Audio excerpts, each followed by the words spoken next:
Hang on.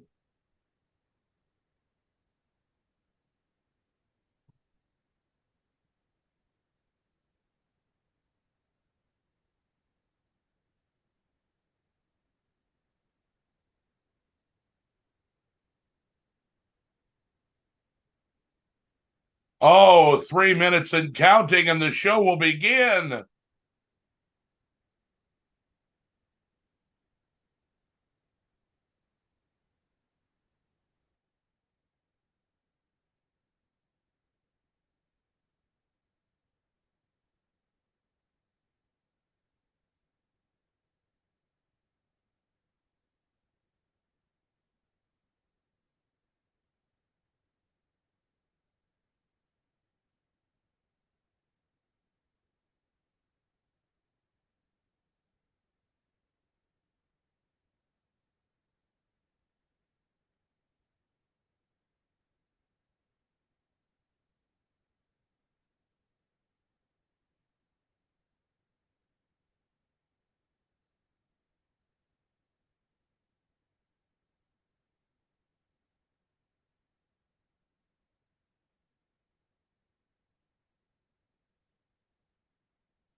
What's up, everybody?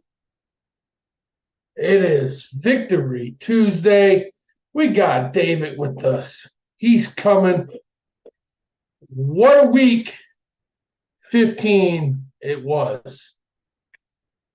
A lot of great football this weekend, a lot of great games, a lot of good topics for tonight.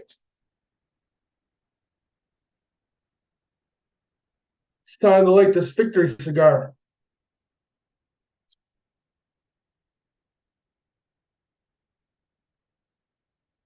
It's been a few weeks since I got to truly smoke this and enjoy it. Well, you've had a bit of a rough time. We went through a patch, but what did I say, David? If they get the offense figured out with the defense, we're going to be back. Yeah. They figured it out. And you know what the missing key was, and I had a lot to do with it, is our O-line. You know, like Saturday night was the first time original O-line. Yeah, you got Ragnow back at center. We got Ragnow back. Jackson's back. We didn't miss anybody. And you know, with our starting O-line in, the Lions are averaging 38 points a game with that front. You look good against Denver, who looked like they would have been an improving team. over the last couple of months. They started the season bad, but Sean Payton's got them ironed out pretty good.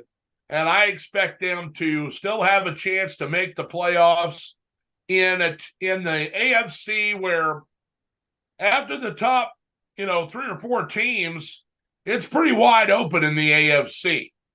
Yeah. And it feels that way in both conferences. And we'll go over both of that. Sorry about my voice. I've been coughing for a couple of weeks now, and so I'm still kind of hoarse. But we got plenty to talk about, and we'll make it work. What's up, Ron? See you in the house. Hi, Ron. What a game Saturday, Ron.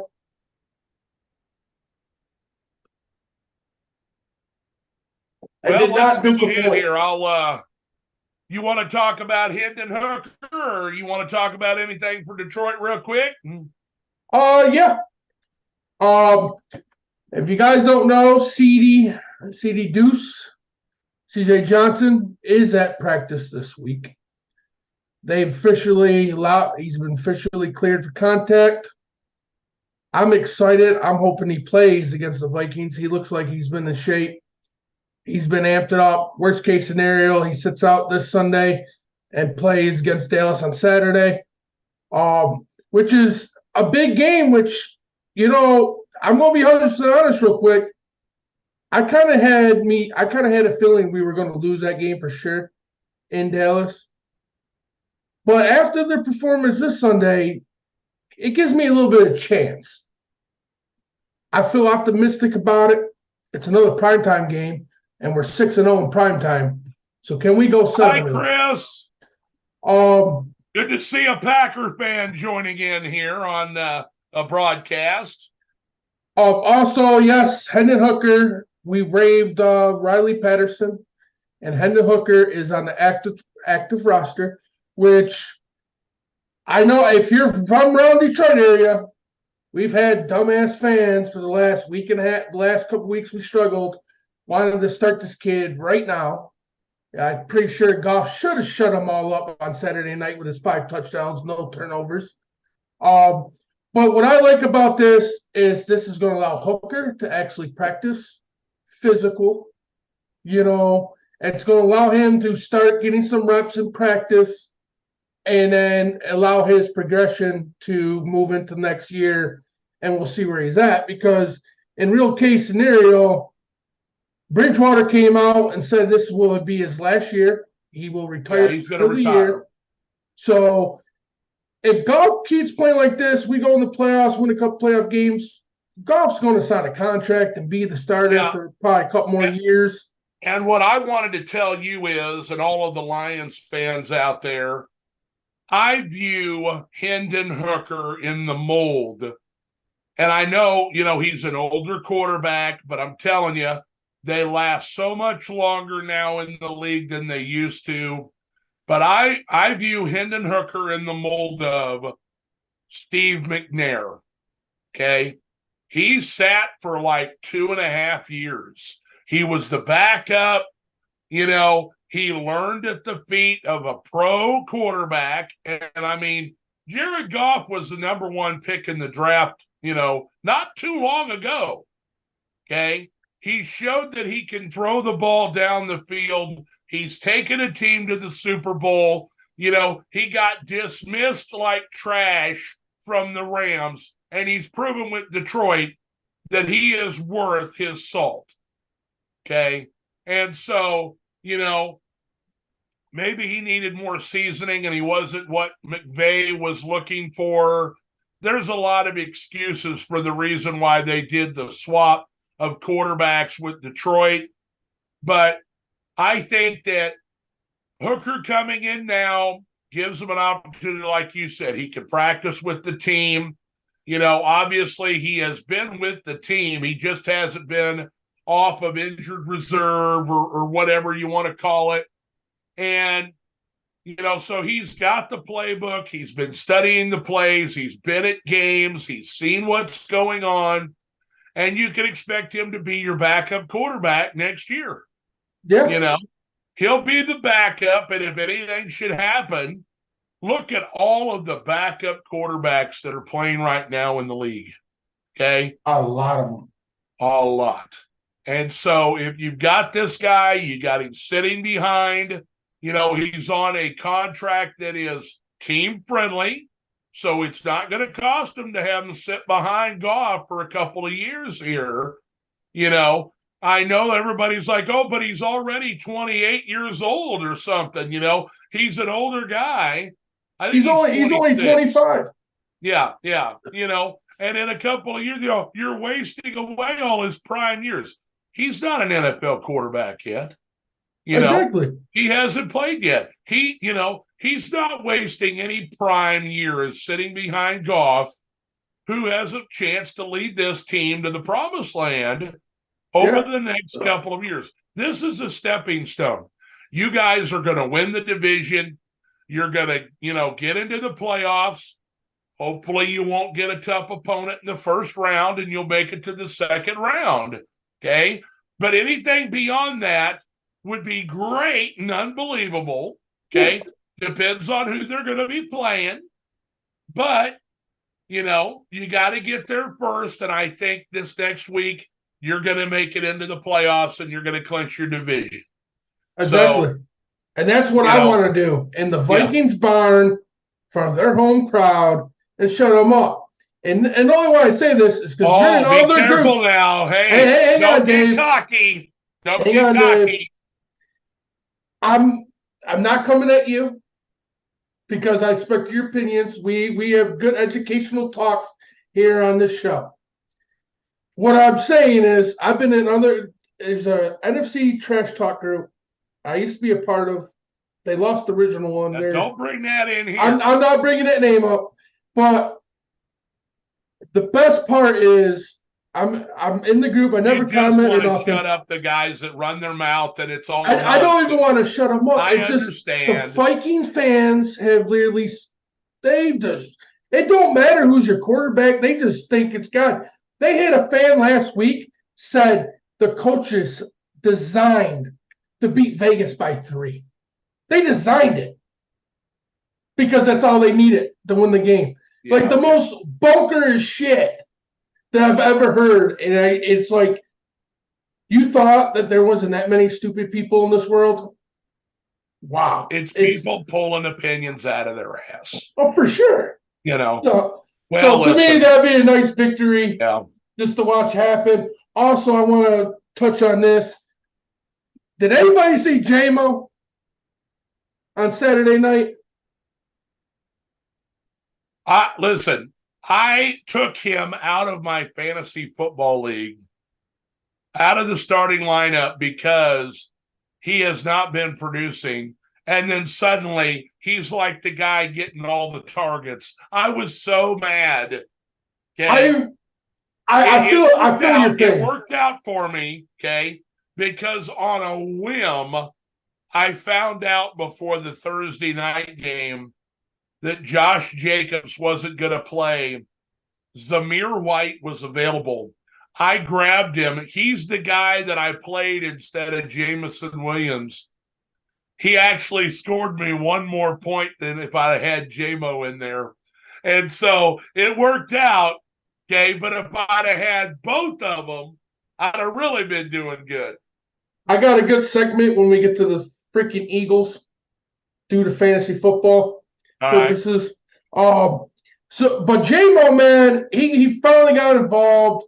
It wasn't the long balls or the trick plays this time. He was finally running some routes on the page with Goff.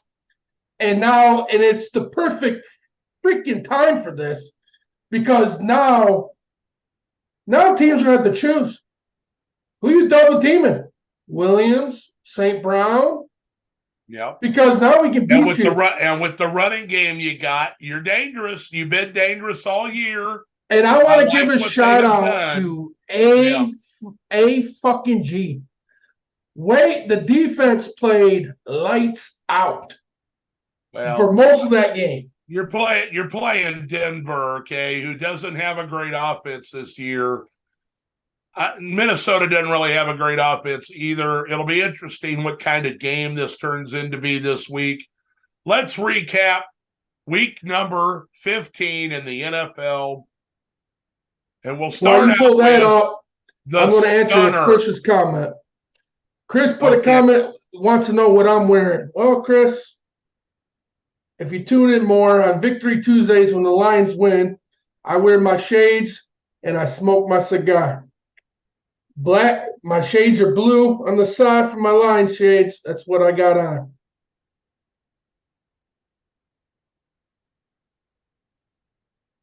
Yeah. I want to give a shout out to Cincy too. That backup quarterback. He's totally right, David. The Vikings should have never cut him. I must have missed that. He went to the sideline on the camera, and they had the camera on him, and they caught him screaming, "You should never fucking cut me!" after they scored the touchdown to go up or to tie the game, I believe it was. All right, so my screen's black, but I can see what we're doing on my phone a little bit. So let's start here with this unbelievable game on Thursday. I mean, who saw this coming? Nobody. No. They go from a 3-0 shutout to putting up 63 points on the Chargers, which ends the Brandon Staley regime in Los Angeles for the Chargers, as they relieved both the head coach and the general manager, Tom Telesco, who I like as a general manager. It's not his fault, okay, that this is happening. He picks good players. The coaching is substandard, and this is a likely landing spot, in my opinion, for either your offensive coordinator or Jim Harbaugh. Either way, you're going to lose one or both of your coaches in college and in the pros to this team, in my opinion. I don't know about that, because there's been strong reports if Harbaugh does not get a contract extension at Michigan, he wants the Bears job because he played with the Bears. He's good friends with someone over there in the front office. But I really don't see him leaving Michigan, because they're in works right now, giving him a contract from a lot of reports. And they're just from the reports coming out, they're just working the final details, because Michigan put in the contract that he cannot leave. They don't want to deal with the bullshit. Oh, he's going to go to the NFL. Oh, he's going to stay at Michigan. So they're in that part of the stage of the contract from a lot of reports. So time to tell. But if he don't get the contract, if he don't get the contract, I'm not saying completely he wouldn't go to LA, because obviously he coached the San Francisco 49ers. So California's California. But I'm still thinking he might lead toward the Bears for the fact that he did play quarterback there. He played for the Chargers too. Oh, that's it. That is right. I forgot about that. He played for the Colts, the Chargers, the Bears. I think he may have played for another team, but I know he played for those three for sure. Yeah, you're right. I slipped up on that. I remember him a lot when he played. Watch highlights from the Bears and the Colts. Yeah. So anyway, I was stunned with this game, and it's so funny to me, when we talk about, trash talking on all the different sites and everything. We got a guy who's a Raider fan in NFL Renegades, ain't said nothing in weeks. 63 points by the Raiders, and suddenly starts talking shit about the Chiefs with Raider Week coming up. He was talking shit about every fan base. You have been quiet for weeks, and suddenly you're talking. I'm like, this is so funny. And I posted it. Every time he had something to say, I put You've been real quiet for weeks. It's obvious the Raiders must have done something this week. I totally know he's been talking shit on even my post, and I'm like, whoa, come on. It's always funny because it's always those teams. They always have that one fan. It's always that one fan. They talk the most shit in the off season. Season don't go their way, and boom. Oh, now the screen's going to act up for you too. Mm-hmm. All right. Well, I'm going to have to reboot, and I'll be right back. All right. You can talk about the Minnesota Vikings Cincinnati Colt game. That's fine. Go ahead. Okay. I actually did not get to watch this game live because I was in a deer blind, but I paid attention on my phone and watched the highlights. It was a good game, honestly. I thought Minnesota was going to run away with it. They got that lead. I didn't think Cincinnati was going to have a chance to come back. But Cincinnati, man, they didn't stop fighting. Jake Bruning, I think is his name. I might have his last name wrong. But they came back. And then after they tied it, Minnesota scored again, went up by 3. And I'm like, there's no damn way they're gonna. I'm like, that's it. Minnesota's gonna win this game. And bam, they tied it, got the OT, and won the game. It was a hell of a game from both teams. That's I really didn't think it was going to be that exciting game. 2 backup QBs playing. But I'm not going to sit here and trash Minnesota. I'm going to be 100% honest when I say this. Both of you got to give it up to those backup QBs, like straight up, because they played their asses off, and they played good games. But Cincinnati deserved that win, and I'm appreciative. I'm enjoying this whole ride right now. Ron Laporta, man. I forgot I left Laporta out. 3 touchdowns. What amazing kid. He got 700 yards receiving, 9 touchdowns. He's up there in the league. I think he's leading all tight ends and touchdowns right now. The dude has, to me, he should be a legitimate rookie of the year. I'm not sure if he'll exactly get that or not, being a tight end. But to me, it's hard to overlook Laporta. Laporta, he's been amazing for the Lions. I will say that.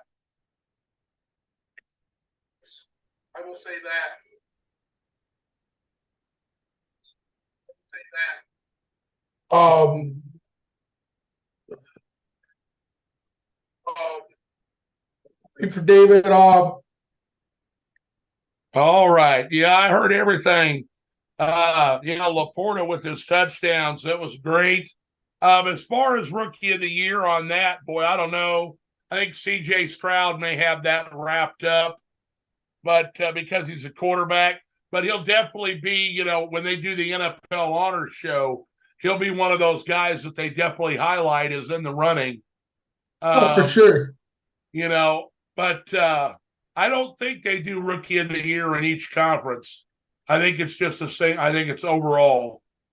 But, no. All right, so let's see here if I can make this stuff work here without it being a butt.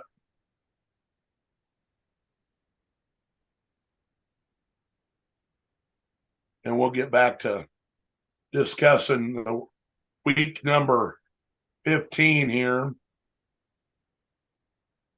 There we go. All right.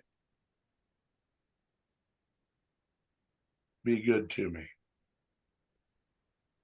So anyway, we get back to, and you were talking about the backup quarterbacks. His name is Jake Browning. for Okay, Brownie. Cincinnati. And I tell you what, I heard on the radio today, he's only under contract to the end of this season. That's a guy that's showing that he is starter capable. Wouldn't it be interesting? I know we got Nick Mullins. There's a possibility they could bring Kirk Cousins back. Wouldn't it be interesting if that guy ended up with the Vikings? They need a quarterback. Atlanta needs a quarterback. Just thinking about technically Pittsburgh needs a quarterback. I haven't been thrilled with Pickett this year. But there's several teams out there that could use a good young quarterback who has got, some experience in the league, and now he's got, winning experience for a team with weapons. And there's some teams with weapons out there, kind of like Minnesota. He played really well. I thought 2 or 3 times that the Vikings had this game. And but I had picked Cincinnati to win, expecting them to hang in on the AFC, even though I thought they were dead a couple of weeks ago. I thought they were dead because they didn't have a quarterback, but they've got a quarterback. They don't need Joe Burrow to win. Now, they may have some trouble this upcoming week. Jamar Chase has got a separated shoulder, and so he's probably not playing this next week when they face off against their rival Pittsburgh. Depends on what kind of offense they'll be able to put up against that Pittsburgh defense. The Colts didn't have any trouble. They win the game 30-13. A lot of running. They were running it down Pittsburgh's throat in the second half. With Jonathan Taylor out and Zach Moss dinged, they turned the ball over to former Ohio State running back Trey Sermon, who was drafted by the 49ers, and they did nothing with him there. I thought he was a bust, and here he comes out and is running downhill against Pittsburgh and put the game away. Colts look like they have a chance here with Gardner Minshew, another backup quarterback who is capable of being a starter, looking like he can lead the Colts to the playoffs.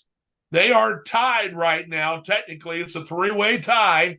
Jacksonville, Houston, and Indianapolis in that AFC South that we thought was going to be weak, at the beginning of the season.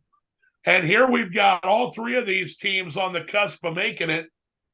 Based on the standings right now, I think only the team that wins the division is going to get in out of that division is the team that wins the division. The other 2 are going to miss out because of either conference record or overall record. You've got Pittsburgh, Denver, Buffalo. They're all right there in the thick of it.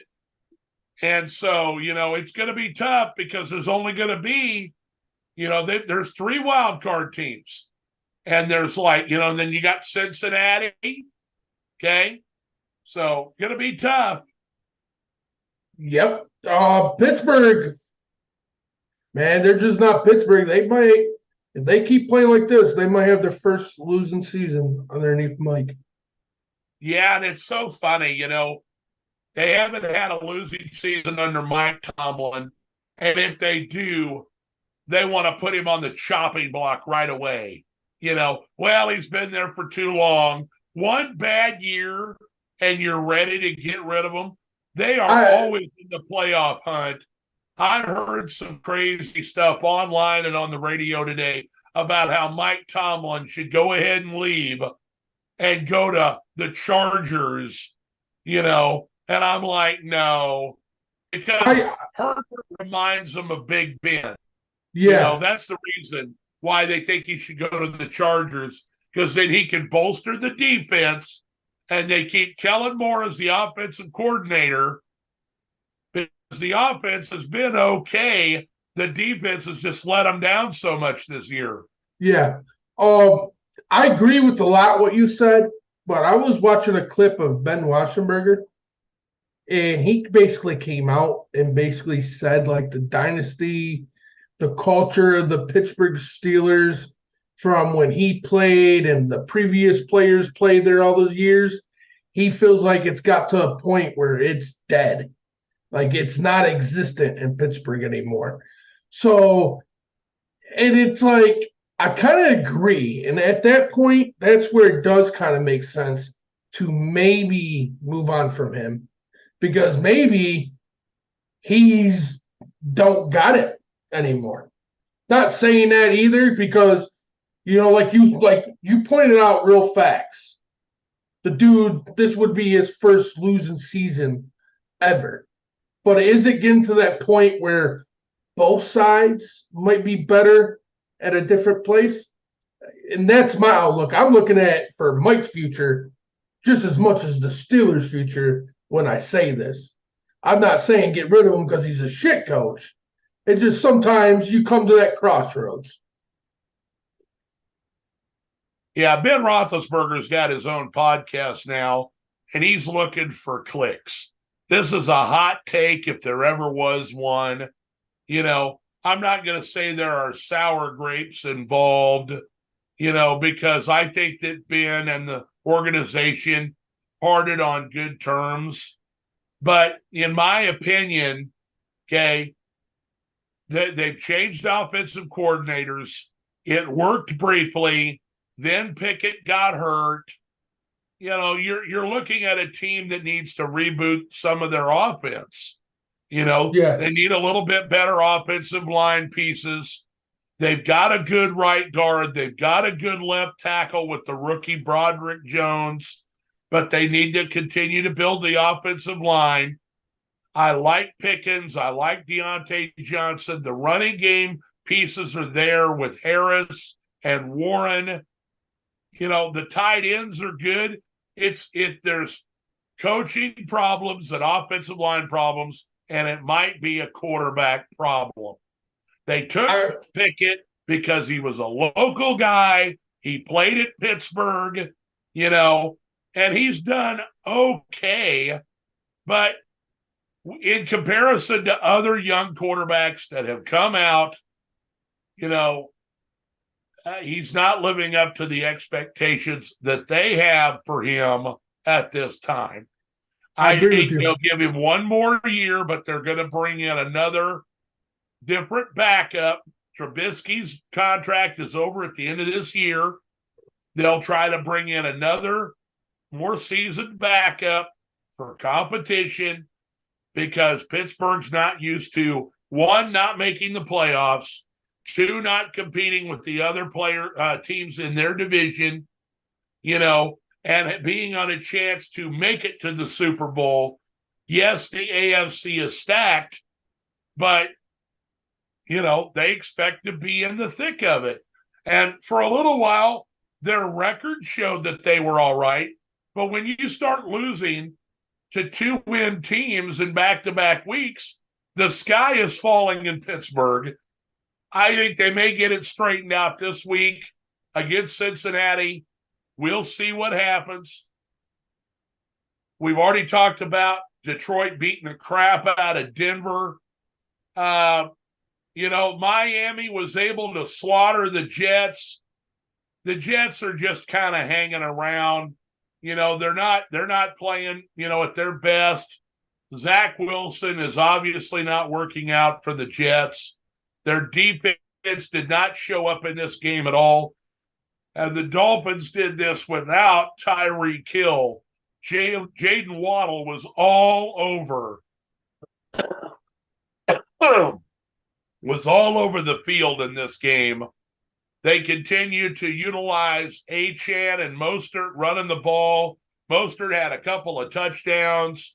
So we know they can run the ball. As much as they throw the ball down the field, they feel like a run-first team. Yeah.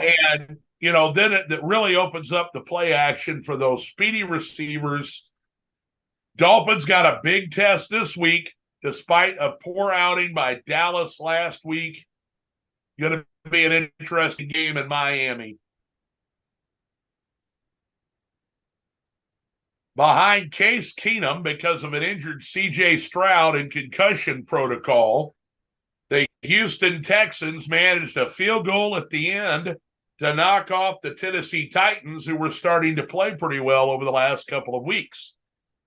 I still think that the Titans have their quarterback in the future in Will Levis, but he's really raw. He still makes a mistake here and there. They did not run the ball worth a damn. I think it was Derrick Henry had like 25 carries that didn't have over 20 yards. Yeah, it was horrible. Which is the first time that's happened in an NFL game in 50 years. And Houston's got a legit defense.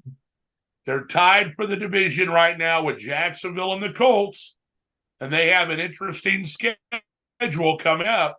Yeah. I also want to say this. This is what you kind of get when you disrespect your opponent, because to me, the Titans should have been able to win this game. Don't get me wrong, Case Keenum has experience, obviously, as a quarterback in the NFL. But I still felt with the way Levis has been playing and Henry, that with no C.J. Stroud, that and being home, they had a good chance. But you wear your throwbacks to the old Houston colors to basically slap them in the face, and Houston came in there and slapped you in the face, held one of the best running backs to under 20 yards after 20-something rushing attempts, and got the W on your field.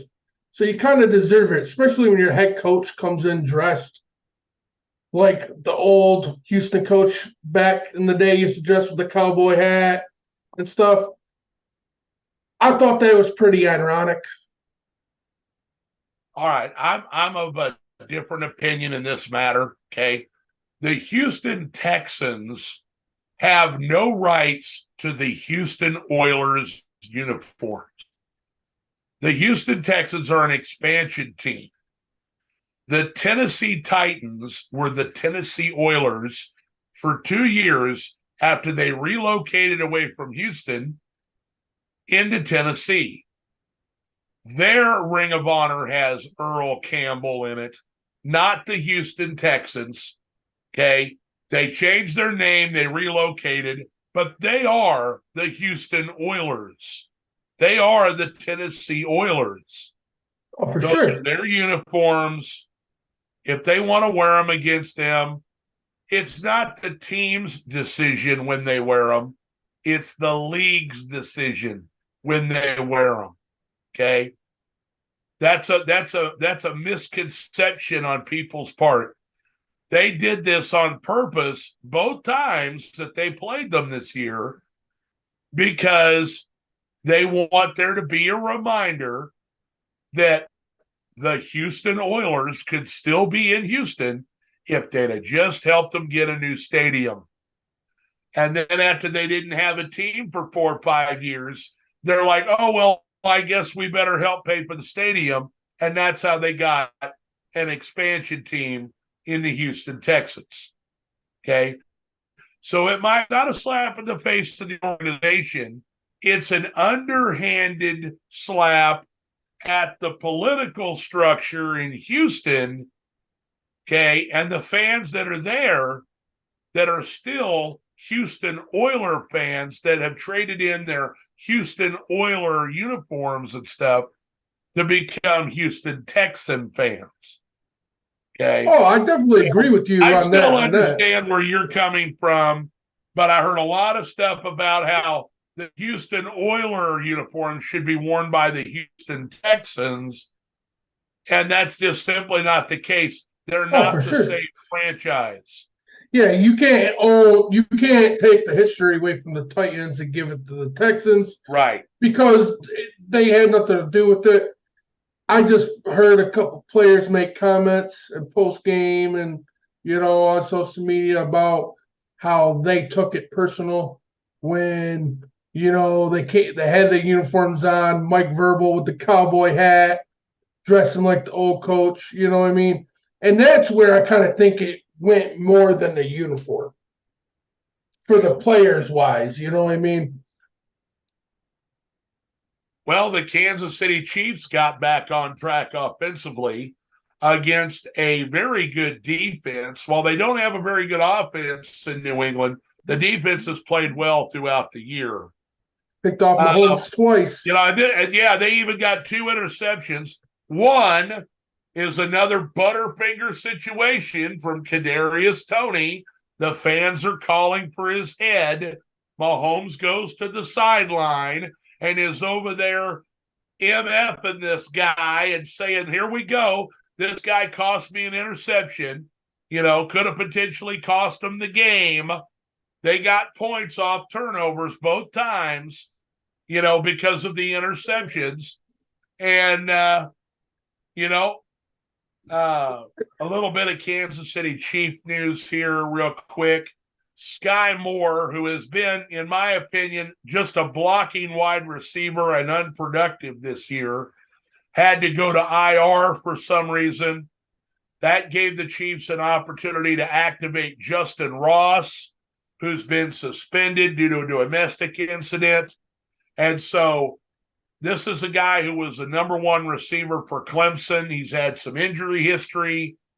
So now we'll see a different wide receiver out on the field and see if maybe he can make some plays for the Chiefs going forward. New England, they lost to the Chiefs, but the previous week they beat Pittsburgh. I don't know what it is that they're trying to accomplish this year, but by playing as tough as they have been, they're threatening to hurt their draft position forward. And there was reports this week that Bob Kraft, the owner of the Patriots, has already made the decision to part ways with Bill Belichick at the end of the year. And so they're basically finishing up this season. And then Belichick is not necessarily free to go. If he wants to go to another team, I'm thinking Bob Kraft's going to want some kind of compensation, or else he's going to force Bill Belichick to retire, because he's not going to let him just leave and go wherever he wants. But if he fires him, how can he stop him from leaving? He can relieve him of his duties, but not necessarily fire him. He'll still be he's a GM under too. Contract. Okay, he can still be under contract. Okay, and if he's under contract, that means that another team would have to pay for his services, kind of like when Sean Payton stopped being the coach of the Saints. Okay, he decided he was retiring. Okay, and he's going to ask him to retire, or if he's going to go elsewhere, he's going to want compensation. That's the stories that we were hearing this week. Breaking news. Hang on, I'll read it off. It's due with your Chiefs, so we're on it. So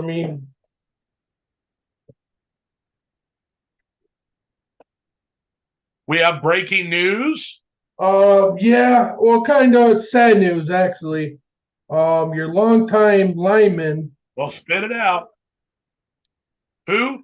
I'm trying.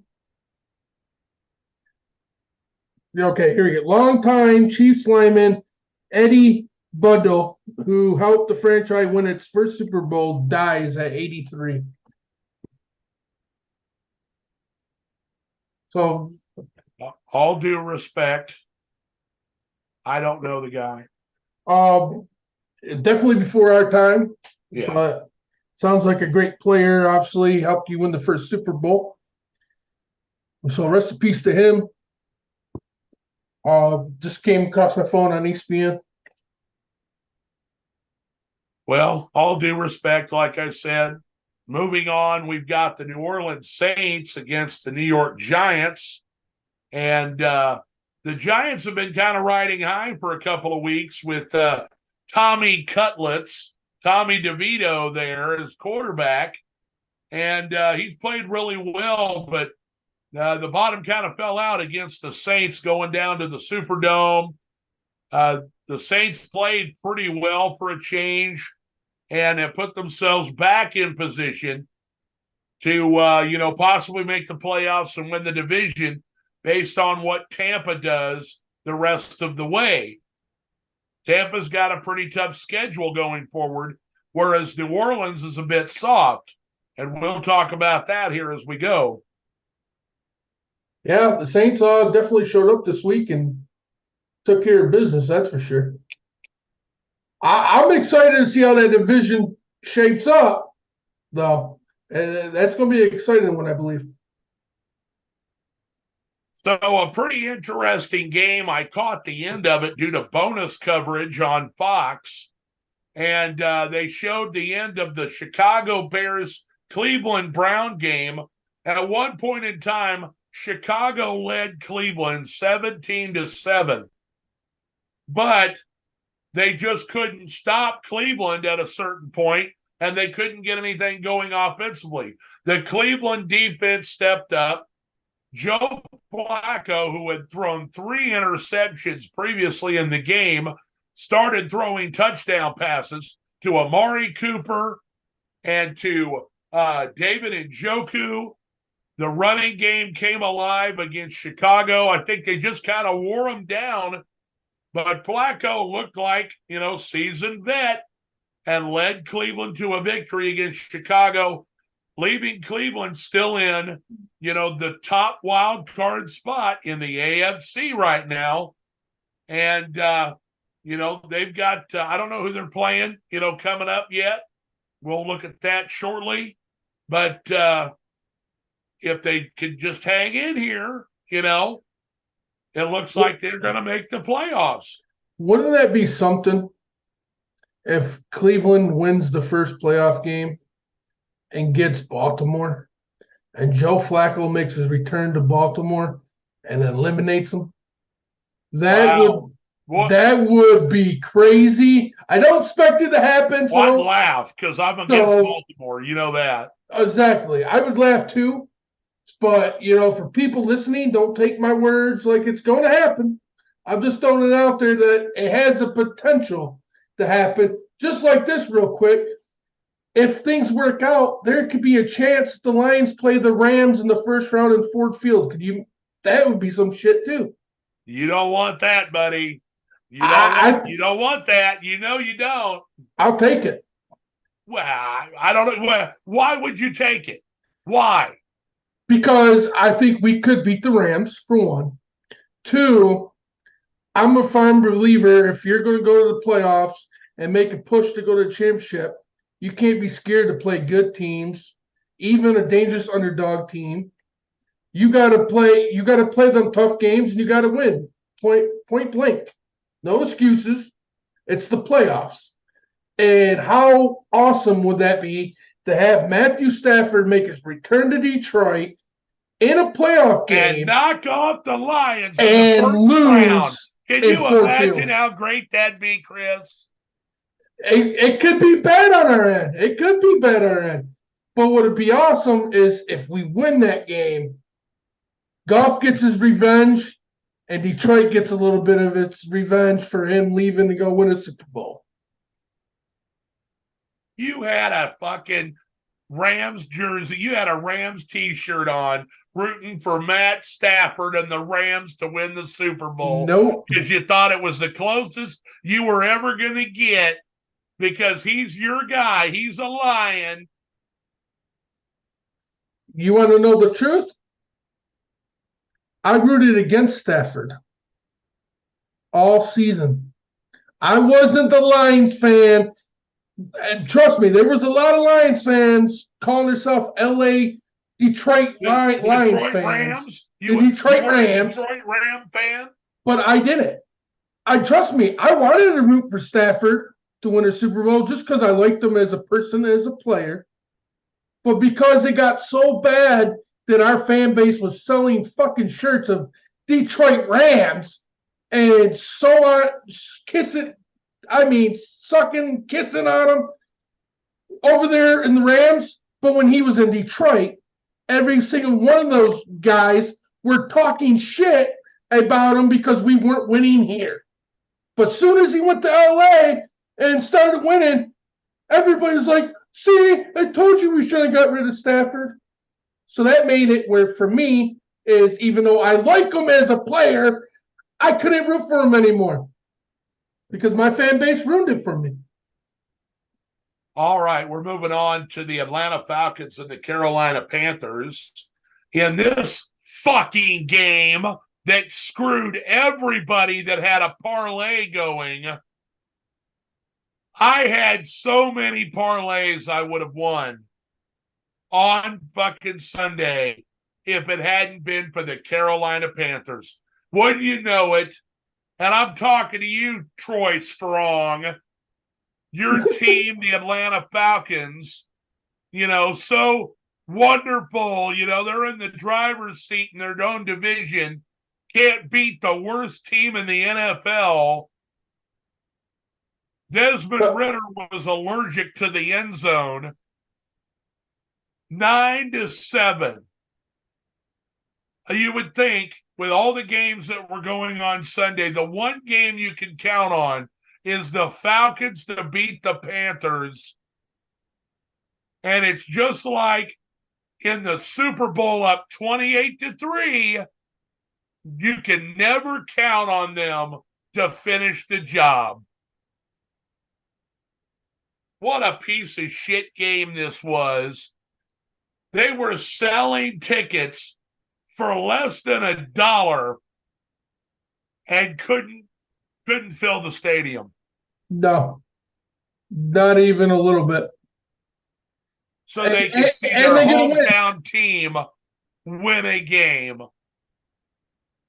Ain't it amazing? Jesus. Arthur Smith, if he's not fired at the end of this year, yeah, he's on the chopping block. He should be on the chopping block. If he makes it the next year, Atlanta needs to make their owner sell the team because he's not. Before we conclude our broadcast, we need to go through the heads are going to roll list of the coaches because it's getting longer and longer. As the season rolls around here, there's always about 7 coaches that end up getting fired or relieved of their duties. And it could be close to 10 this year, Chris. It could be. The Tampa Bay Buccaneers go into Green Bay, and I know you love this, and they beat up on the Packers. Their defense played well. Now, Baker Mayfield turned the ball over early on in the game, but ended with a perfect passer rating, the first time a visiting player had ever done that at Lambeau Field in the history of the Packers franchise.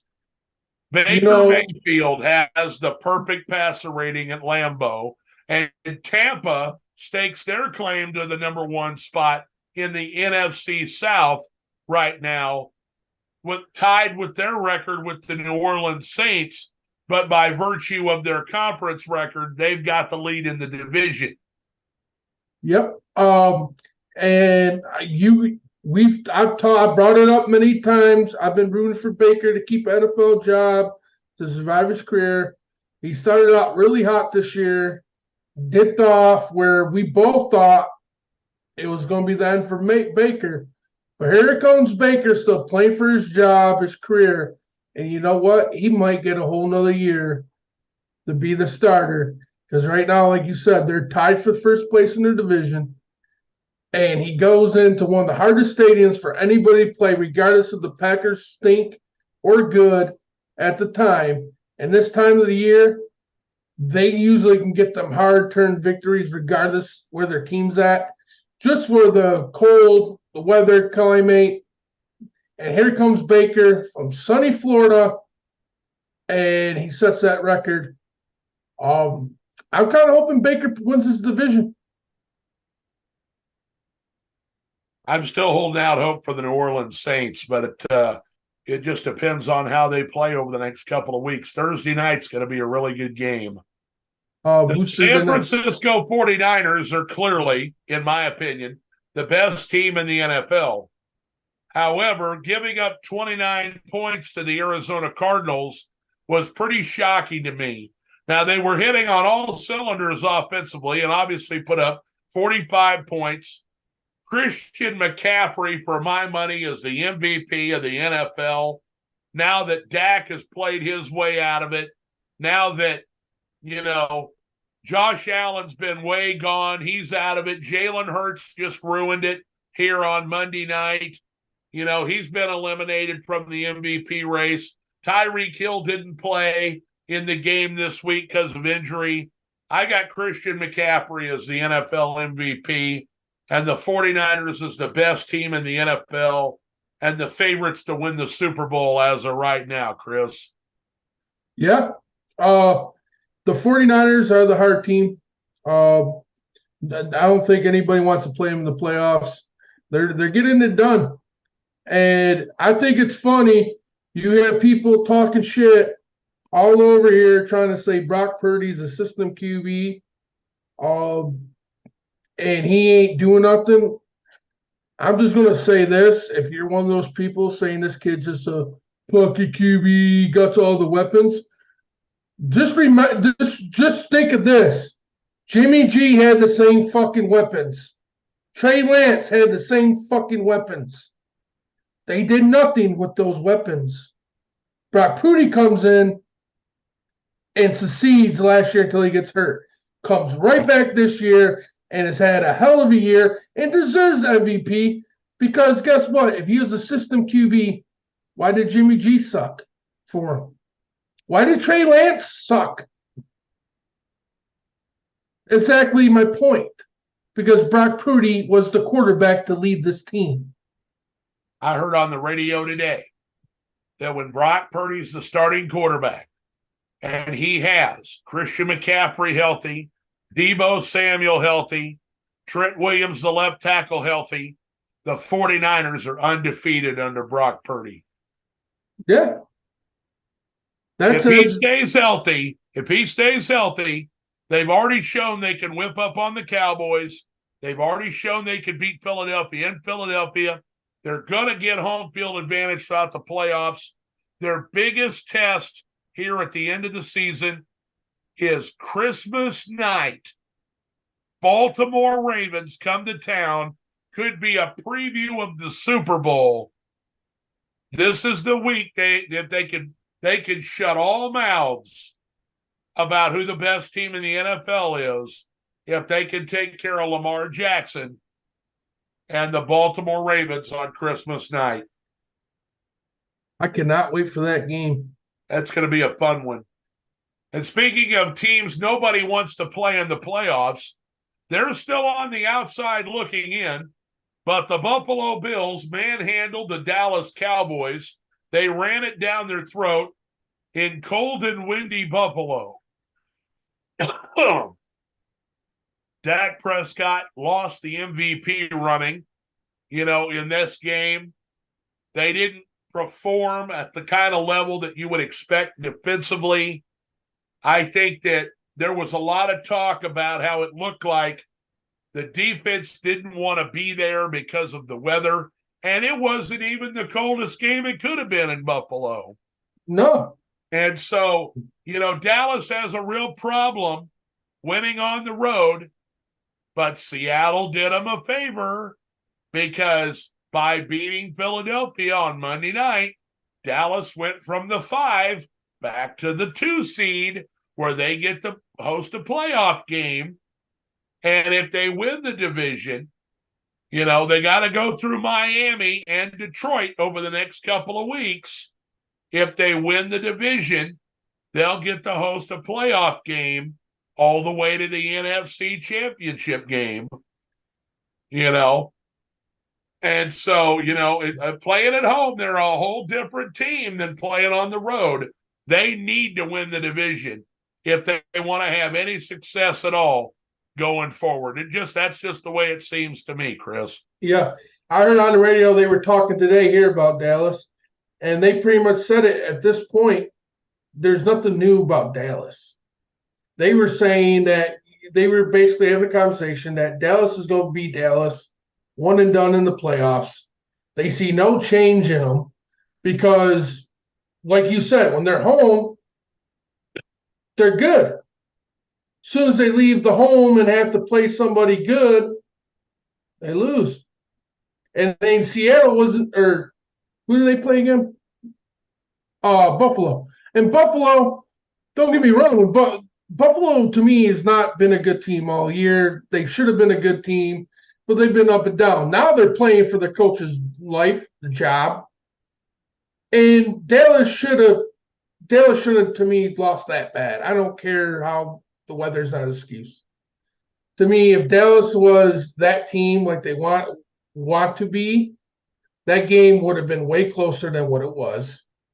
And they should have won it. I picked Dallas to win, and if you remember, I gave the worst advice to everybody and their brother when I said that because Buffalo was favored, get your money out now and bet on Dallas to win the game. Boy, was that a mistake. You know. Moving on, we've got the Rams are hanging in here in the wild card, of the NFC. They dominated the Washington Commanders, although the score is not indicative of how well they played. They turned the ball over a couple of times and still managed to win. Only Washington scoring a couple times late made this game close. And the Rams got a big game Thursday night coming up against the Saints. It's going to be, basically one of these teams trying to get in the playoffs. The Rams are got a hold of the 7th seed right now. They need this win, but the Saints also need the win to get into their, to win their division, because there's a good chance that if they don't win the NFC South, they don't get in. Yeah. Baltimore, Jacksonville did everything they could to give the game to Baltimore. Jacksonville didn't score at the end of the first half. They turned the ball over with stupid mistakes and penalties. They were inside the 30-yard line of Jacksonville 4 times and came away with no points. If they kicked 4 field goals, okay, this is a completely different game. And I said that I thought Jacksonville was going to win the game. I thought they were going to win because they match up good against Baltimore. And it proved out to be the case until they started, not making, they missed a field goal, turning the ball over, penalties and stupid plays. Trevor Lawrence lost the ball, wasn't even touched. And so Baltimore, unfortunately, they lost their rookie running back, Keontae Mitchell. I think he dislocated his knee or something. He's on IR. And so now they're down to Gus Edwards and Justice Hill to run the football. And, they've got a lot of weapons to throw the ball to. They lost Mark Andrews earlier to a broken ankle, and Isaiah Likely has picked right up where Mark Andrews has left off. He's playing great. Baltimore's got the number 1 seed in the AFC right now. And, they got a big test on the West Coast. They're going to play San Francisco on Christmas night, and I'm looking forward to that game. Me too. Oh, that's going to be one hell of a game. Jacksonville better wake up. It's too, because that division, are they even in wild card right now? They are tied and have the lead in the division. They're tied for the division lead in the AFC South with Indianapolis and Houston. That's what I thought. And so, but they got to start getting some wins. Because this was a team. If they lose a couple more games, hell, they won't even make the playoffs. That's what I'm saying. They've got a tough one coming up, I think. This upcoming week. We'll review who they're playing here shortly when we preview week number 16. Going to talk briefly here about Monday Night Football. Philadelphia dominated the whole game. Time of possession, yards. They were doing everything they had to do with a sick quarterback and a team that was able to run the football. They did well on third down. They just couldn't put up enough points to stop Seattle from coming back in the end and winning the game in front of their home crowd. Seattle stays in the playoff hunt in the NFC, and they put Dallas back in the lead in the NFC East thanks to the loss by Philadelphia. Okay. I know I mentioned this last week, and this is my take. This is what I wanted to bring up with the Eagles. And I shared a couple things, supposedly what Brown said about Jalen, and and a lot of it I thought was just clickbait bullshit. But I watched another clip, and I forget what sports show it was. I seen it short. It was from TV, NFL Network, and the guy, and they were talking about it, and they're like, well, a lot of people don't think there's really problems in the locker room or over there. He's like, I'm going to show you a clip and tell me that there's not a problem over here in the Eagles. They showed Jalen Hurts at practice. They have a rope tied on the football. And one guy's pulling on the rope. The other guy has a stick. And he's jabbing it in on the side of Jalen Hurts. And they're making him fall down and get up to hold the football so he don't fumble the ball. And the guy made a point. He goes, this is a $200 million quarterback they're doing this to. He goes, there's real problems over there. And in this, the language with Brown at the end of that game, with the pick, you could completely tell that they might have some locker room problems going on. And this could be scary for the Eagles because they don't get this nipped in the butt going into playoffs. It could be bad. And I really didn't think this was true. But to see Jalen Hurts so emotional after the game, walking off the sideline, and just the way how they finished that game. He said that he didn't think that the team was bought in, that everybody wasn't on the same page. They weren't as committed as they should have been. When you're a team that loses the Super Bowl, you had the lead at the half, okay? And you couldn't stop Mahomes, and you don't win the Super Bowl. It's Super Bowl or bust for these guys, Yeah. And they were riding high. They had the best record in the league, and they have blown games. They were talking trash to San Francisco because San Francisco said, if we had our quarterback, we were winning the game. And so they acted like they were a bully, and they got blowed out. And then they go to Dallas, who is their arch nemesis, and they talk trash to them, and they get blown out. I didn't think that the defending NFC champions could lose 3 games in a row. I know they were playing on the road, and I know Jalen Hurts was sick. They had this game, and they let it get away from them. Yep. And I also want to give I think that the length of time that the season has gone on is starting to show the age of some of the players that are on the team. They switched defensive play callers. I know, Matt Patricia. Okay. Which I know you're like, boy, that's a mistake. Mm-hmm. It was. But they're switching the defensive coordinator. They're trying to find some sort of chemistry here on the team. Their secondary is awful. Yeah. And, it's all come down to that they lost both their coordinators at the end of last year.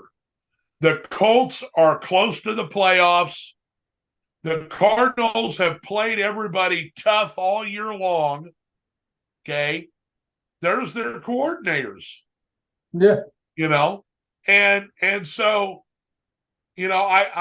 I have no sympathy for them because, the big joke on, the Kansas City Chief, thing is that Nick Sirianni, the head coach of the Eagles, after they beat the Chiefs, is walking down the tunnel and he's running his mouth about, whatever things the Chiefs players and fans all had to say. And he's all like, I don't hear you talking now, or whatever. Yeah. And they are 1-3 since that happened. Exactly. That's when you get too cocky, you get smacked in the mouth. Karma comes around. And this is the one thing I'm saying. I hope the NFL bans the brotherly shove. And before, I was one of them, like, leave it alone. It's not a legal play. I actually liked it. But why I want to say that is because the motherfuckers cost me my damn playoff matchup this week, because all I needed was Brown to score a touchdown and have a decent game, which he did have a decent game without a touchdown. Swift should have got at least a chance to run the fucking ball in the end zone, but they always just want to use Jalen Hurts in that damn push. Yep.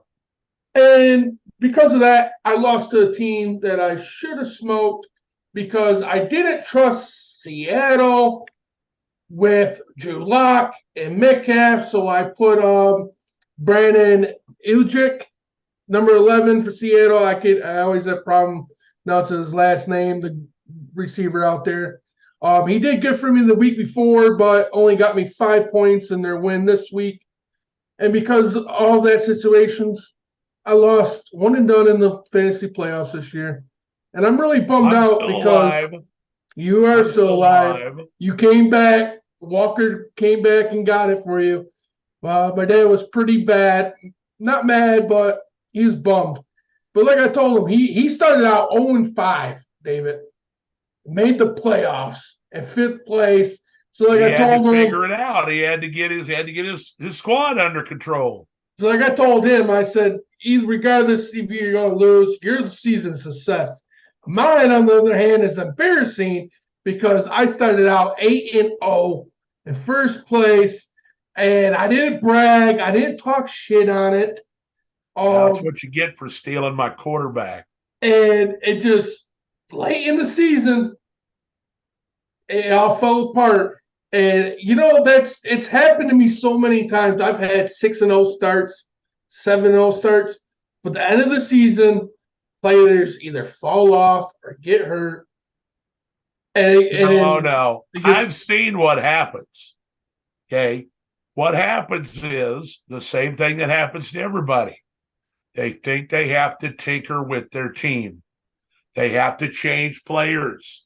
They have to move people around. And when they play with their team, they ruin what they started with. You knew what you had. If you drafted right, you knew what you had at the beginning of the year. Injuries are going to happen. Don't panic. Players are going to have off weeks. Don't panic. Things are going to happen. You're not going to win every game. Exactly. Sometimes you're going to go 10-4. And then when you get to the playoffs, you already got your team set. You know what you're going to be doing, and you do well. See, that's because the players you expect to be there at the end, the ones that are in it for the long haul, that aren't a flash-in-the-pan new player or whatever the case is, they're still the ones standing. Yep, and that's what got me in the Metcalf. But, and I didn't play with, if you notice, if you followed my team, I didn't play with my roster. The only person I switched out in midseason was Pacheco, and I put Swift in because Pacheco was hit or miss. He was either going off or he was just doing mediocre. He wouldn't have done good this week because I had Swift on my bench this week for the Raiders. And I had Swift on my bench going the fuck off. I made that switch, and that's when my team took off. Once I put Swift in. And I wrote it out. Real quick on the whole running back thing. Clyde Edwards-Helaire looked really good against New England. I know. He I almost picked him up. A whole lot of touches this year. So he's got fresh legs. Yes, they're still going to have Pacheco probably starting when he comes back. But I think we're going to see a lot more of Clyde Edwards-Helaire. I think so too, because I'm going to bring this up. There was a clip that I guess he walked in the locker room and went to Patrick Mahomes to the side away from everybody. And he told Patrick for the game, throw me the ball. I ain't going to drop it. Yeah. And if you notice, he did just that. And he had a really nice catch, if I'm not mistaken, in the end zone. All right, let's go to the preview of week number 16. Let me get my share on here. There we go. Hopefully we won't have any trouble. And we talked about the Thursday night game. And this is a playoff. This is a playoff spot on the line here. Okay? Both teams at 7-7. The Rams are playing at home. They're coming off a victory against Washington. And they dominated that game. The Saints dominated the Giants. So basically, both these teams beat up on NFC East, also Rams. The Saints have been kind of hit or miss throughout the year. The Rams are really coming on. I want to say that the Saints are coming on, and I want the Saints to win this game, but I got to take the Rams, Chris. I'm rolling with the Rams.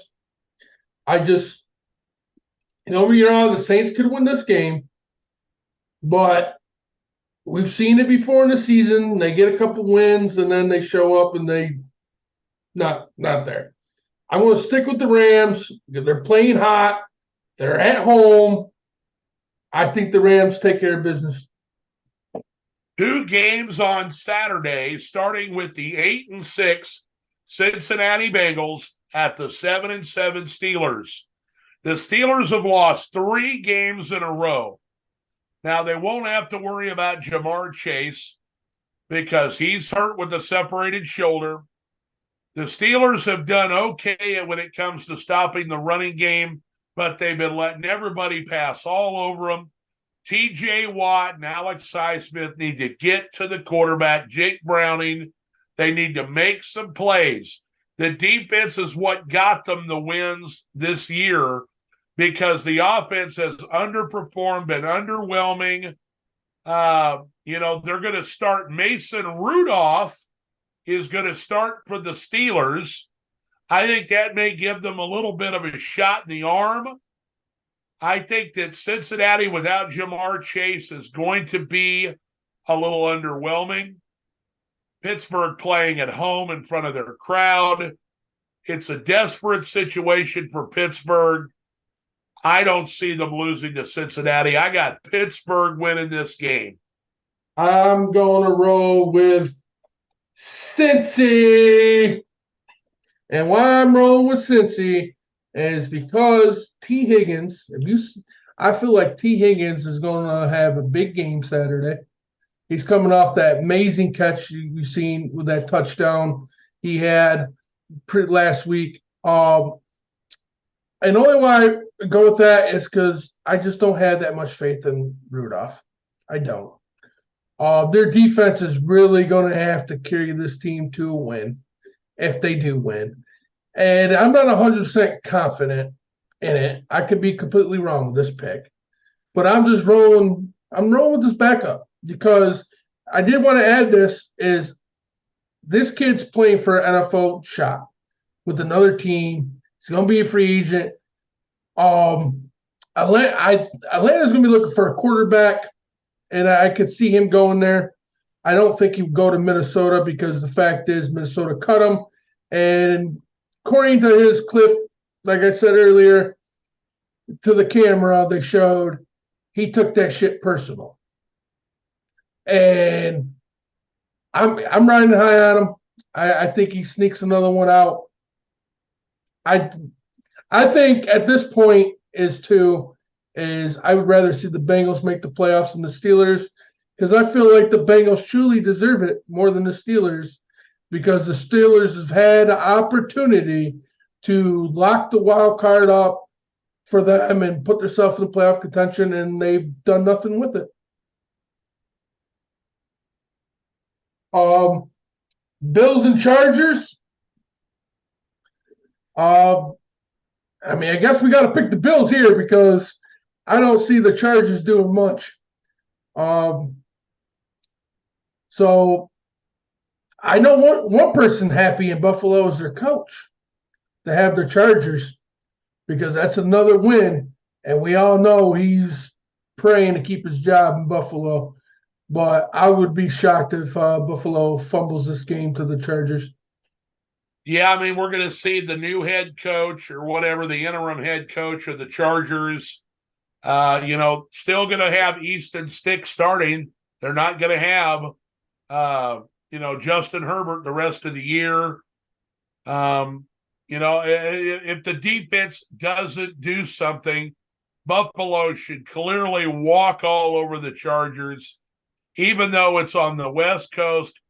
This is I believe, an exclusive presentation on Peacock. So you better have Peacock to watch that one. But 8-6 Bills, 5-9 Chargers.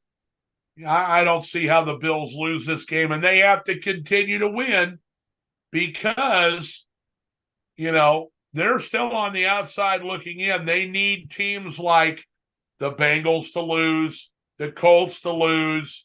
They need, the Steelers to lose. They need, the Texans and the Jaguars and teams like that, Denver, all to lose some games so they can get back in the thick of it. Yep.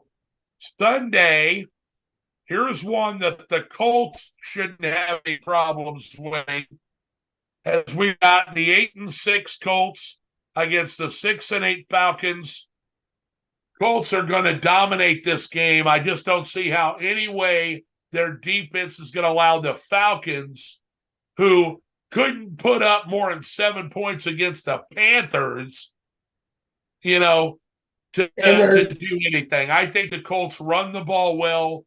Minshew will continue to get the ball down the field to his receivers. Hopefully, Pittman will be out of the concussion protocol. But, he's got Alec Pierce. He's got Mo Alley Cox and other players to throw the ball to. I like the Colts in this one easy. I got the Colts too. Just for the fact is, Falcons have switched their quarterback again. I forget who started for him the week prior, but is it going to be Taylor Heineke? Yep, Taylor Heineke's starting again. So to me, I have no confidence in that because now you got two quarterbacks. You're fucking with their confidence and making it a mess in Atlanta. And so if the Colts lose this game, they did it to themselves. That's my opinion because there's no way the coach should lose this game. 6-8 Packers take on the 2-12 Panthers. And if the Panthers happen to win another game, that's going to hurt the Chicago Bears, who have their number one pick. I don't believe for a second that they're going to be able to beat the Packers. I think the Packers are a young, developing team. This is their year to get a lot of seasoning. All of the wide receivers that they have on that team are young and fast. We started seeing Wicks now come out of the woodwork. We've seen Jaden Reed. We've seen Christian Watson, who's injured right now. We've seen Romeo Dobbs. They've got, Luke Musgrave's on IR right now at tight end. Tyler Kraft has been playing well in his stead. I think that the Packers win this game, but the important point that I'm making is they're just kind of hanging around this year. But, man, I think they're going to be dangerous next year in Green Bay. Oh, for sure. I expect the North to be one of the hardest divisions in football. Back to the black and blue division 100%. I see the Packers winning this game. But if the Packers choose to fuck it up and lose to the Panthers, like Atlanta did last week, I wouldn't be mad at Chicago getting rammed with no Vaseline. That would be pretty funny just because Bear fans annoy me. with all their dumb talks. So that would be pretty funny. But unfortunately, I don't see that happening unless Green Bay gives them the game like Atlanta did. Here's an opportunity for a playoff matchup. One of these teams is still going to be alive. The other one could be out. Cleveland Browns at 9-5 take on the 8-6 Houston Texans. Well, Texans are tied in the AFC South for the division lead with Jacksonville and Indianapolis. The Browns are in the top spot at number 5 right now in the wild card of the AFC. If Cleveland wins, in my opinion, they're in the playoffs. If they lose, they could slip down, but still probably be ahead of other teams in the playoff race. The Texans need this game. Yes. CJ Stroud will hopefully be back to play. Both teams have really good defenses. It's going to be Joe Flacco, CJ Stroud, and this comes down, in my opinion, to experience. I like the Cleveland Browns to win the game in Houston. I'm with the Browns if CJ Stroud doesn't play.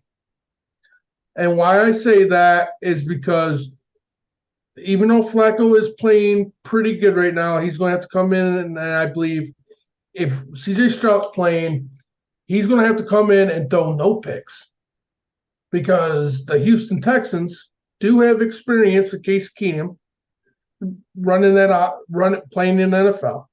They do have a good defense.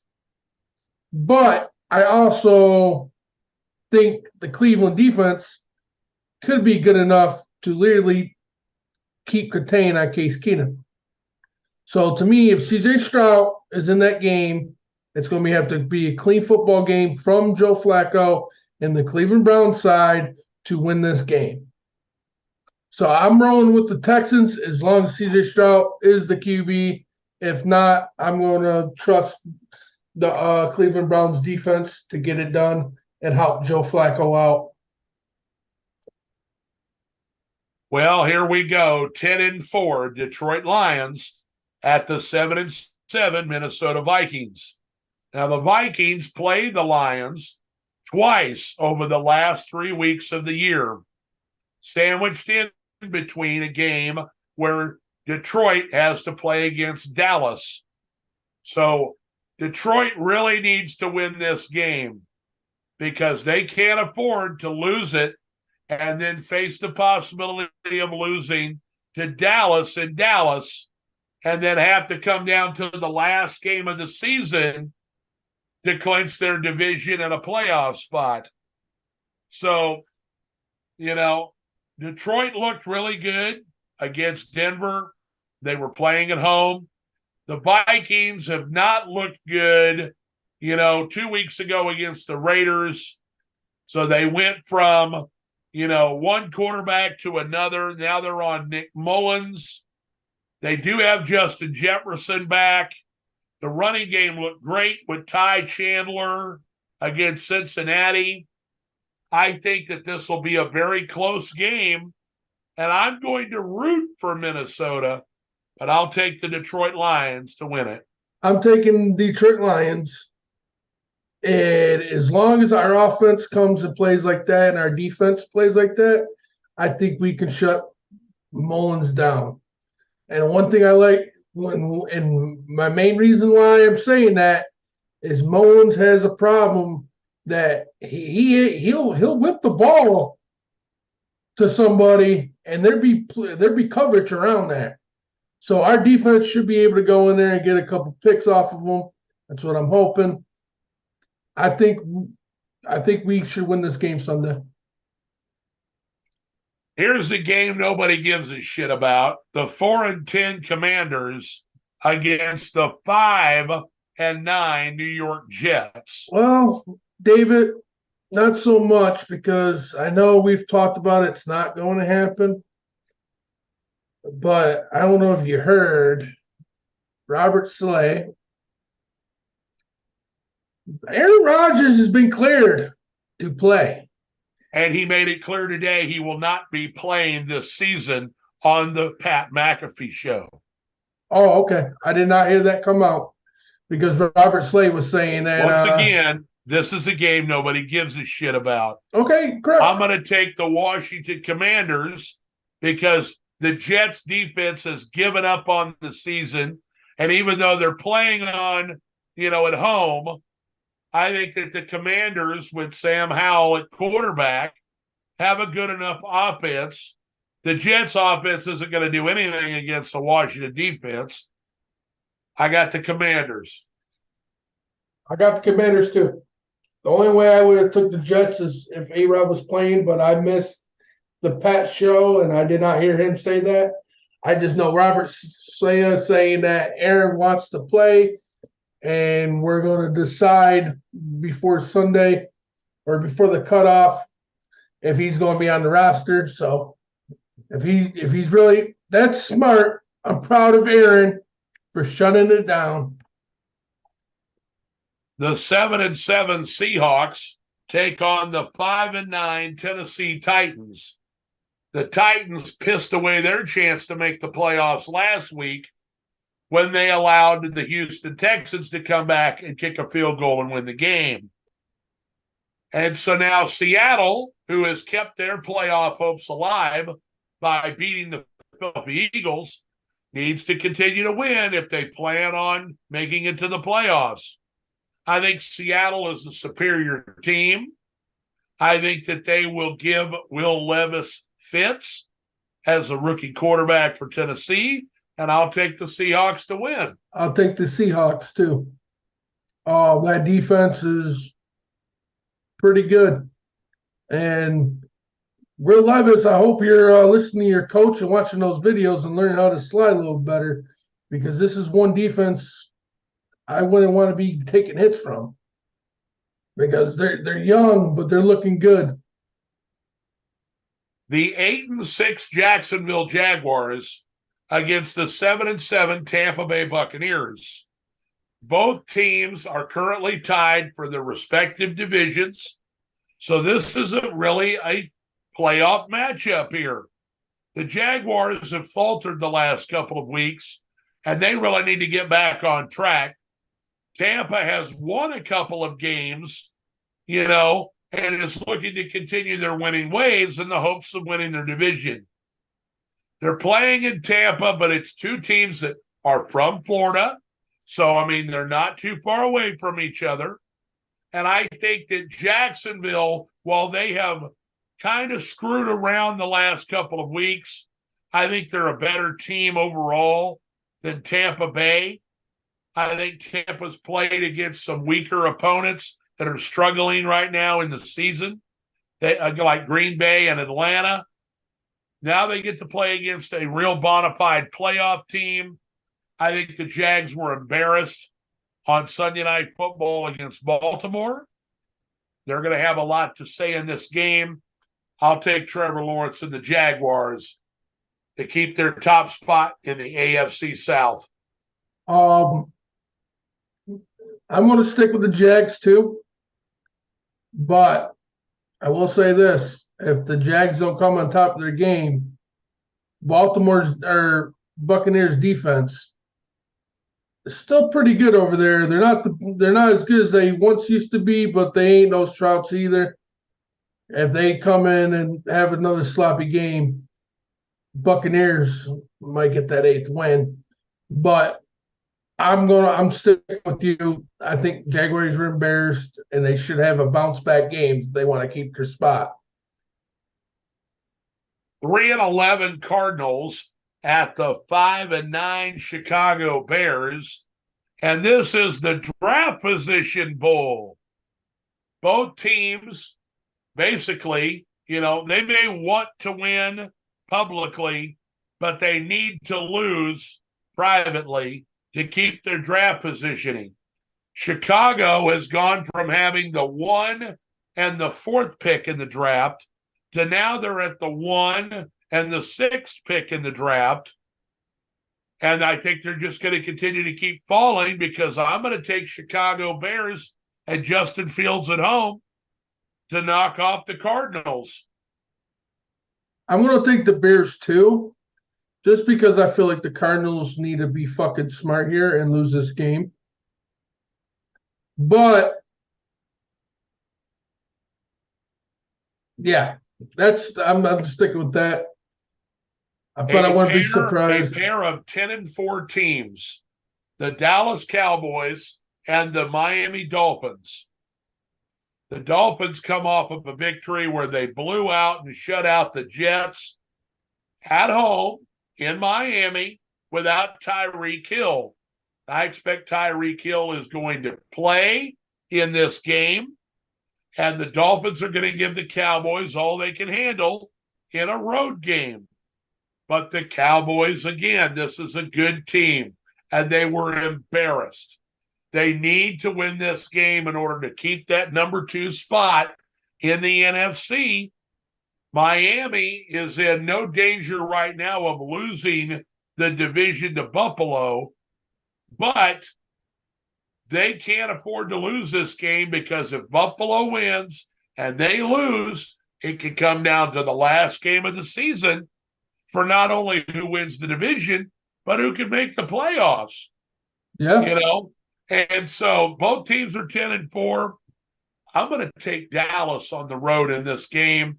I just think that they've got a road victory against a decent team coming to them. And this will be the one where it's warm and not cold. It'll be a nice sunny day on Christmas Eve. Dallas wins in Miami. I'm taking Miami and the high offense power they got. Hill's going to be back. Waddle. I think Miami takes care of business. I think Denver Broncos at the Patriots. I'm going to roll with Sean Payton here. It's in Denver. The Patriots should probably lose at this point. I know they're trying to play for, their coach, because their coach is moving on. But their smart moves here is to quietly, lose for draft picks here. But even though I don't think the offense can match with the Broncos defense, they were embarrassed Saturday night. They're back home. They're still playing for hopes of playoffs. I think they take care of business against the Patriots. Yeah, I like the Broncos in this game too. I think that, Sean Payton has always kind of had an edge over Bill Belichick anyway, even when they were winning big time with Tom Brady in New England. The Saints always seem to have New England's number. Now he's got Denver here, Denver playing at home, Denver trying to get in the playoffs. I'll take the Broncos. And then it's Christmas Day in the NFL, stealing all the thunder from the NBA. We start out with the Arrowhead Invitational as the 6-8 Raiders come to play against the Kansas City Chiefs at 9-5. The Chiefs come off the victory against New England. The Raiders just put up 63 points, so they're riding high. And that's just the kind of situation that will be their undoing. Oh, we figured it out. We know how to score a lot of points. I'd be stunned if the Raiders score more than 20, because that's the kind of scores the Chiefs have been holding teams under most of the year. I got the Chiefs winning this game handily at home on Christmas. I got the Chiefs too. But I will say this, if that offense has a sloppy game, with the Raiders coming in off a high game, that could be danger. But I do expect that Chiefs defense to be able to hold the Raiders to where they need it to be. I mean, the Chiefs are a better. No, the Chiefs are a better team. Crazy. The 5-9 Giants at the 10-4 Philadelphia Eagles. The Giants playing in their own division have made a little noise here and there. But when it comes to playing against the top teams like the Cowboys and the Eagles, they just seem to fall flat. They got embarrassed and demolished both times they played Dallas. Now they're going to play the Eagles twice in 3 weeks. The first game here at Philadelphia, Philly was, got to be disappointed after their loss in Seattle. They got to win this game, and they will know in advance if Dallas won against Miami. So it'll hinge on whether they win the game and retake over the division lead and get the number 2 seed, or if they have to win the game in order to stay, in the playoff situation, or, what's going on. I mean, we're going to find out. I'll take the Eagles. I think this is an easy win here. I'm taking the Eagles. To me, it's a tough task for the rookie to come in there and lead them to win. But if this internal shit's true, who knows at this point? But the Eagles should win this game. If they really lose this game, we know they got fucking big problems. Game of the year, Chris. Christmas night, Monday Night Football. The 11-3 Baltimore Ravens against the 11-3 San Francisco 49ers. This is, if I've ever seen one before, a Super Bowl preview. Both teams are the number 1 seeds in their respective conferences. Both teams need to win to keep that number 1 seed intact. And so here we go. Who do you like, Chris? I like the 49ers. I'm with you. I'm taking the 49ers. But I am going to say this, even though I don't want to fucking see it, if Baltimore could upset them, it helps my Lions out. It gives the Lions a fighting chance to possibly do the unthinkable. But I don't expect the 49ers to lose. If Lamar Jackson takes the Baltimore Ravens into San Francisco and wins the game, he'll win the MVP of the NFL this year. I don't see that happening. I don't see either of those scenarios happening. 49ers get the win Christmas night, Monday Night Football. Now let's take a quick talk about, as I'll go through all of the teams that I have, coaching trouble, if you will. I'm going to take a quick gander here. And, we kind of talked about this, but let me close this off and go to here.